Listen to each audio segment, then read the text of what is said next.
tap into your most original thinking, organize your ideas, and create the opportunities to launch your creative work. Unlocking your world of creativity with best-selling author and brand innovator, Mark Stinson. Welcome back, everyone, to Unlocking Your World of Creativity. And one of the most important pieces of our work is our own personal brand.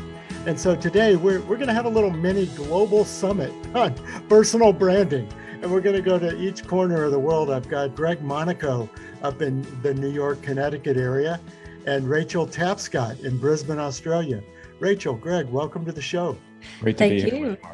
When we say our favorite subject, everyone says their favorite subject is me. But we have to say me, not just as a personality, but me as a brand, right, Rachel? As a creative professional, whether it's an independent or whether you're trying to build a company, why is the personal brand so important? The short answer to that is that people connect with people. You know, you want to buy from a real person and work with a real person. And so if you can build that personal brand, you know, and that's why my medium is video, and I love it gives you that three-dimensional appearance online, you know, because we go online for everything these days. So if you can build that personal brand, especially, you know, in your video, get your face out there, it helps people actually see who you are. It gives them a really quick indication of whether you're someone they want to do business with. And I think it's really important just to actually connect with your audience on a deeper level and be able to be real with them. I think is the real important thing about personal brand. If you're trying to be fake, people are going to see through that, especially if you're really, you know, putting yourself out there on video. So it's all about just making that connection face to face with your potential audience. And Greg, you know, everything's been written now about the brand story and creating stories around a brand. But now let's translate that into the personal brand. Why do we need to take control of our personal brand story? Well, in the way you asked the question is the perfect way to answer it, because you can either take ownership and control it, as you say, or just leave it up to how others are going to be perceiving you.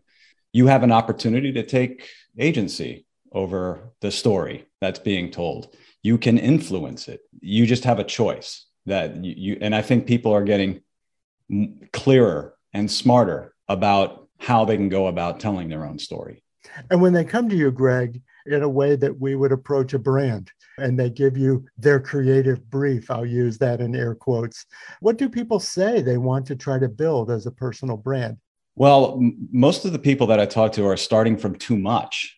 There's too much context, and it's very hard to get clear and focus their story on just one thing. You know, even folks in early career, they have experiences and skills they've acquired. So where do I tell my story? So to get to the brief that you talk about is an exercise in prioritization. It's not distillation, it's prioritization. What is the one thing that you want to be known for? And that's where the story is centered around. Mm-hmm. And Rachel, ultimately, then you're trying to translate that into video, which you talk about prioritization. You can't go on and on in a video, can you? Absolutely right. The shorter, the better. Like, you know, if you can get your message across in as little words as possible. Yeah. And, you know, just really, I say, you know, niching down and getting really specific, like Greg said, you want to focus on like, what's the one thing that you want to get across to your audience? Because, you know, they're much more likely to remember one thing, and you'll be able to target your messaging so much easier than trying to like dilute it for everyone in the whole world. Mm-hmm. And are you trying to then, I think about video, I think about storyboarding, you know, but to make that real personal connection, how do you see the storyboarding of that kind of personal brand video? Yeah. And I say when I work with clients about trying to get it across to the right people, we narrow it down to focus on one person. It's not like your target audience, it's your target person. And it's like, who is your ideal client or customer? And, you know, sometimes you might take it as far as you're doing an exercise, and it's like, you know, if you're creating a business avatar, you work out, you know, who is this person? Like, what are their age? What are their circumstances? And then what is the thing that they're struggling with the most? that you are targeting to be able to help them with. And you really narrow it down to the specifics of who this person is that you want to target with your product or service. And then when you're making your video, you imagine talking to that one person. And sometimes it's easier if it's already a client that you've worked with, because you know a real person that's, been your target client. So you focus on that one person, and your messaging and your language is going to come out so much differently to whether you're just trying to spew your message out into the whole world. Yeah. Greg, you're nodding about this sort of personal one-to-one communication. Yeah, I 100% agree with what Rachel's saying there. I actually call it a bullseye, no longer a target. You want to get absolutely clear. I often tell my clients to think about someone that they work with in the past, that they have a relationship with, and they yearn to repeat that kind of relationship with others. And that way, the storytelling just comes across with so much more authenticity and power. Because there's this desire to want to help these people. It's been said in marketing and branding and advertising for so long, but sometimes the medium is also part of the message. I can't help but think of all the brand platforms and social media platforms that are out there. So making the video is one thing, but now we got to disseminate it, post it, share it. What are some of the challenges that you've seen there, Rachel? Every platform is different, and every platform is looking for something different. So, especially when my business started, and it's still like the heavy focus is making really polished corporate and, branding videos for people. But then we're seeing this transition, especially, on Instagram, which is one of the platforms that I'm on the most. People are really looking for this raw, authentic, you jump on your story, holding your phone up and you're just talking. And people are really relating to that, which, it's because it feels like it's more real, you're just stepping into someone's life, stepping into their thoughts. So it's, designing your video for the right platform and the right purpose. And we're absolutely, there's definitely a place for the really polished videos for, different reasons. You want to put that on your website and in, LinkedIn and different social medias, but you also want to disperse that with the real raw content, I would say, where it's less polished and less edited, or even not even edited at all, because then I think people believe that more and they buy into that more. And it's a bit of a psychological thing, I think, as well, when you're just seeing someone jump up and just talk instead of, doing it again and again. You can see that it's edited and polished. So looking at who your audience is on what platform, and if you're across all the different socials, I think it can get a bit hard. And I'd say, maybe focus on one first, like focus on, nailing Instagram first, and then focus on the next platform. And instead of trying to, again, target everyone with the same message and the same video on all the different platforms, it's like, what is each individual person even like looking for when they're jumping on that platform? Mm-hmm. I have to smile because you talk about authenticity. I'm trying to imagine myself doing one of these, I'm laying in bed talking to my phone kind of videos, or my TikTok video. I mean, that's where the channel, I guess, does have to align with the brand, so to speak. Have you found that, Greg? Yeah. Again, I think, you're kind of flooded with different platforms. And as Rachel says, it's great to just kind of focus on one and get clear. You want to prototype and you want to experiment and you want to make sure that the message is landing. And if you're kind of spraying and praying the message out to all the different platforms, it's really hard for you to learn. So I happen to pick LinkedIn as my channel of choice. And I know that LinkedIn likes to have the videos uploaded directly to the platform and not just sort of linked out to YouTube. So there are nuances in each platform, as Rachel stated, that you need to get smart on. I see what you're saying, that to know how the sort of under the hood operations of each channel work. Absolutely. Yeah. Mm-hmm. Yeah. Takes time. Yeah. And I wonder about the tracking of all this. In your gut, it says it's the right thing to do, but do the numbers bear this out? What are some of the differences, Rachel, in video, in connection and translation to real meaningful relationships? Yeah, look, I think video is a tool to use to get to a real relationship.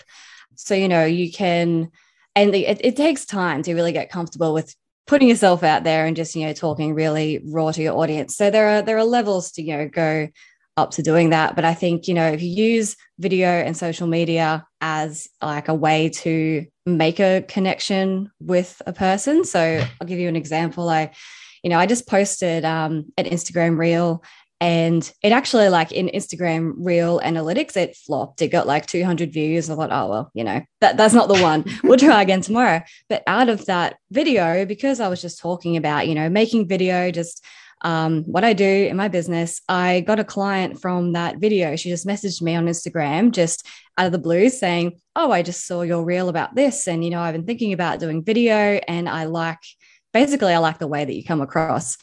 Let's work together. And so I think, it's a way to get people to know you and like and trust you. But I think it's just like a vehicle to get to that real relationship where you're actually talking to them and conversing with them. But, it's about experimenting. So that one, it wasn't me with my talking head. It was literally behind the scenes of me doing my thing, and then someone has been thinking about that already, thinking about, oh, I want a video. And then they've seen that. And I guess they've seen the way that I work. And so that's connected with them. And then that's gotten them to then send me a message. And then we talk on the phone, you build a client out of that. So yeah, it's like just a tool to really get to where you want to go and experiment with how your specific audience will actually relate to you with the different videos that you might create. Mm-hmm. And Greg, what kind of translation into that? I always think of it as the funnel. I'm even holding my hands up in a funnel right now because I just think of it, the big reach to the actual transaction. Well, what Rachel's stating there is, video is such a powerful medium to establish the connection, because they get a sense of, they can actually feel you. They can hear how you speak, the tenor of your voice. There's nothing quite like it. So I'm a huge advocate for you, Rachel. Thank you. So because it's really, the closest kind of proxy that we have to the actual, conversation that you're going to have. And that's, really where the gold is that actual one-on-one, live, very improvised conversation with your bullseye customer. And so, Rachel, whether the video is at top of your funnel or in the middle of the funnel or even at the end of the funnel, it's going to be a powerful kind of accelerant for telling your story. I see what you mean. Well, Greg, we're also, since we're talking about personal and, branding strategy, we can't just focus on the medium. What about the quality of a personal brand offering? It's often been said that getting a great message out, just makes people know about the product faster. But if the product isn't any good, it's going to expose that even faster too. What sort of personal insight, when we think about branding, do we have to have into the quality of our deliverables? That is a fantastic question, Mark. What I like to do is help people get clear about what they love to do. And if it comes from that place of just passion and energy, you're going to have a better chance of delivering a really great product because there's love in it. You love doing it. And very often, the people that I speak with and work with, they would do it for free. It's almost like they feel like they're cheating. They're, they just happen to get paid for it. So if you can get to that place where, even if you're, working for somebody else in a full-time job, like, what is it that you're really just naturally good at, and get clear about that and build your brand around that, then the odds of you delivering great stuff has just increased. Mm-hmm. And Rachel, are you able to sort of ascertain that passion, that what you're good at with your clients? Oh, that's the whole thing, and yeah, exactly like what Greg says. If you really find that thing that you're passionate about, and I'd say, the majority of the clients that I've ever worked with, it's, their business is their passion. And when we're making any kind of branding video, they normally come to me and go, oh, I want to make this video, but I don't know what to say about my business. I go, okay, just tell me about it, how to get started. And then, they'll go on for 10 minutes about all these different ins and outs and all the story and how they really came to what they love. That, that's the video. You just told me all these things that you love about it and the reason behind it and everything, just because it's already there. So we just got to put that on video. And so, that's a case of getting it out, interview setting, whatever it might be. But most of the time, people don't think that they know what it is, but I think they do. You already feel it there, and, you might need someone else to help you get it out and get the story out there, because you're so close to it. You can't always see it as clearly anymore. So 100%. I think it's, your passion is going to be there already, and it's just tapping into that and using that as the core of your personal brand. And I can't help but think, here's three, branding people on a Zoom call for a podcast. How many ways of convergence are we here? But, sometimes it is a lonely business, being that entrepreneur, being that personal brand.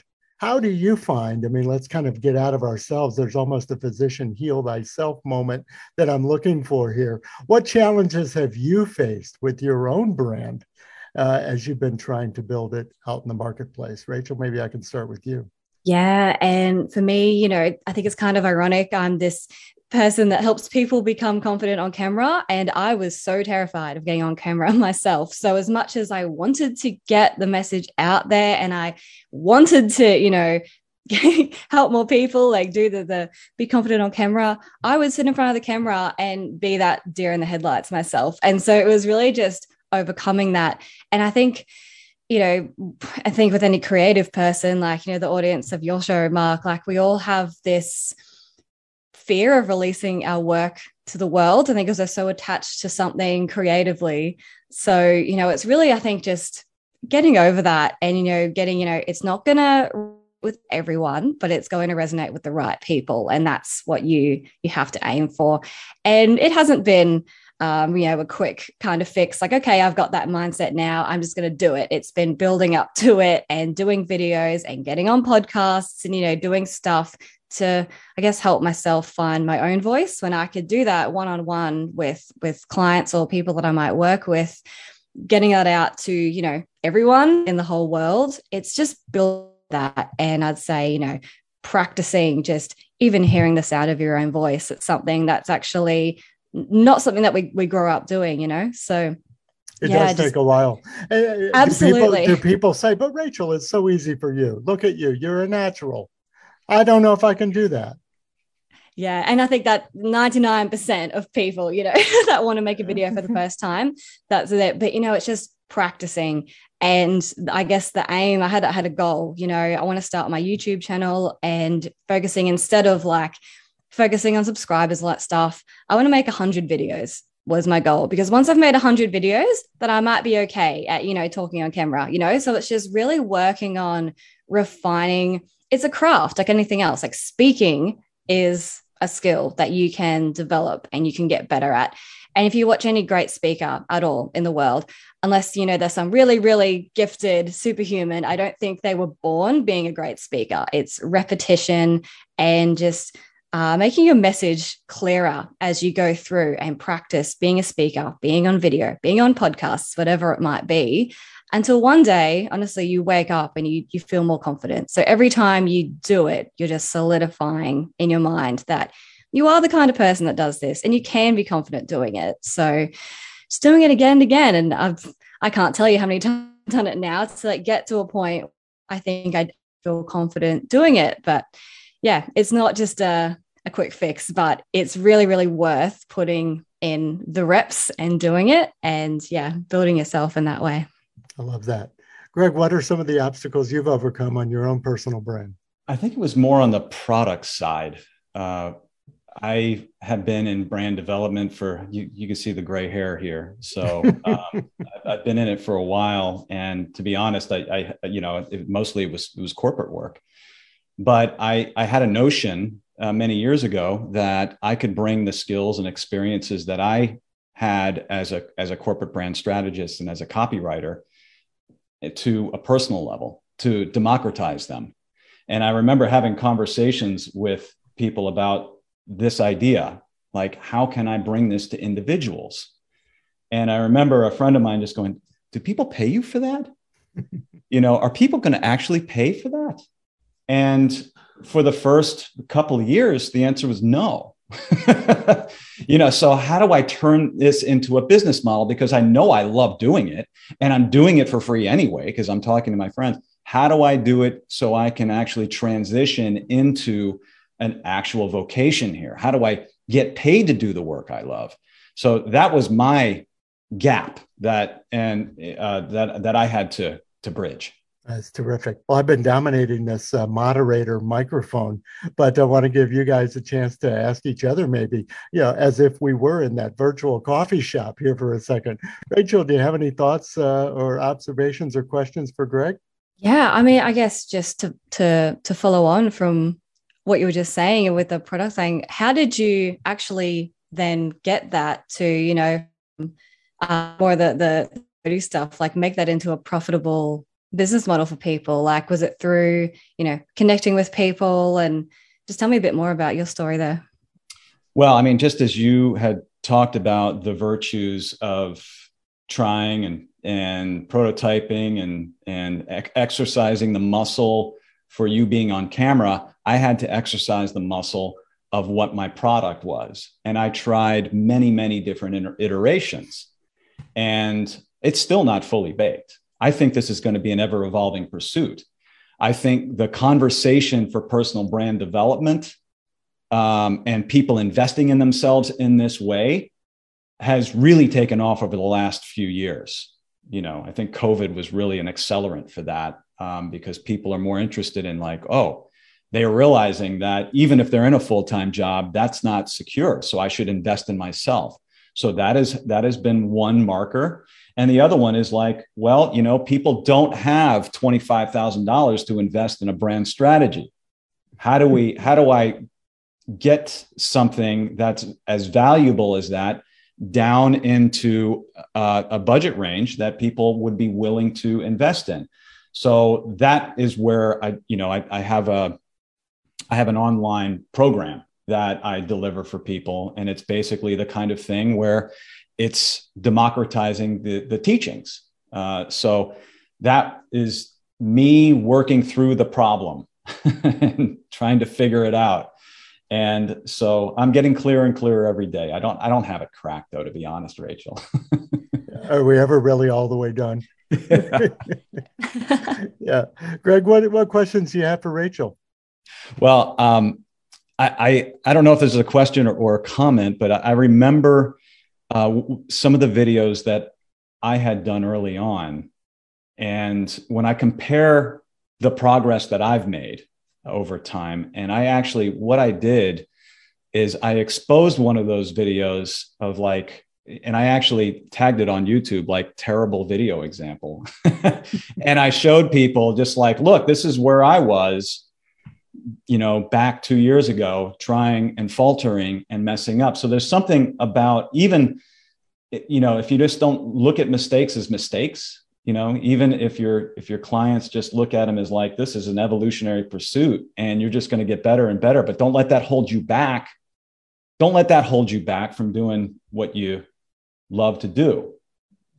Would you agree, Rachel? Oh, 100%. And, I think I look at my first videos and I think, wow, what was I doing? And it's definitely, I think it's a real personal growth thing too. The person that I was when I first started doing videos, I think now, I just feel so much more confident in myself. So I think other people have, I don't know if you have that same kind of experience but yeah, it's just, you got to start somewhere. And to be honest, it's not going to be good to start with. But I think, don't let that stop you from just starting because, everyone you do, it's going to get better. And I think, you as a brand builder, you have a responsibility to help the people that you want to help. And if you're pumping the brakes on your voice, you're not going to be able to help people. So, you kind of have to get out of your own head in a way. Yeah. Oh, absolutely right. And so many of these channels are new. I mean, I do think back what you're describing, Rachel, is if I went back to episode 4 of this podcast, I would be aghast, at the technical quality. But the idea was there. And like you said, Greg, you just keep doing it. And Rachel, you called it doing your reps. It's like, you just got to keep doing it and keep at it, right? That's right. Yeah. Yeah. I mean, branding is consistency over time. And you just have to keep hammering that one nail over and over and over again. And eventually you're going to hit a state of momentum. And once you hit that momentum, it's going to come easier and you're going to enjoy it more. I never gave golf a chance. I go out there and I have to literally talk myself off the ledge every time I go out there because I haven't gotten good enough. I play once a year. I can't expect to get better at it. So I just have to realize that I'm not going to be in a state of flow. I'm going to lose 12 balls, and that's going to be okay. And just keep moving. Wow.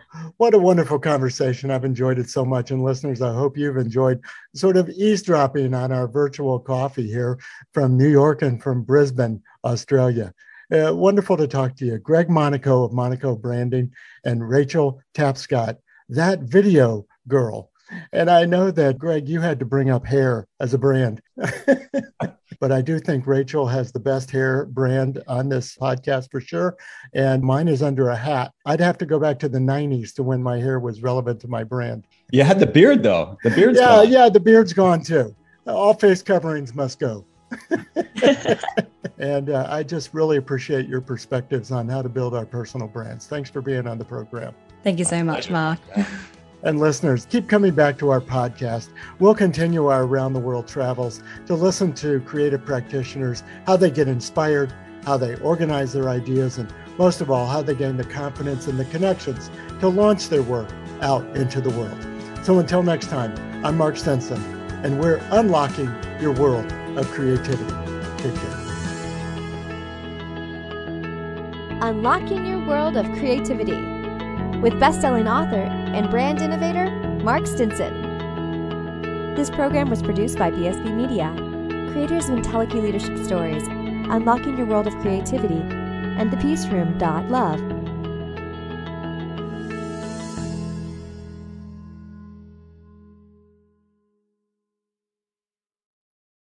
We've created a special offer just for listeners of the podcast. You can get the book, A World of Creativity, for a special price of $5.98 for paperback, and the Kindle version is only 99 cents. Go to mark-stinson.com to take advantage of this special offer.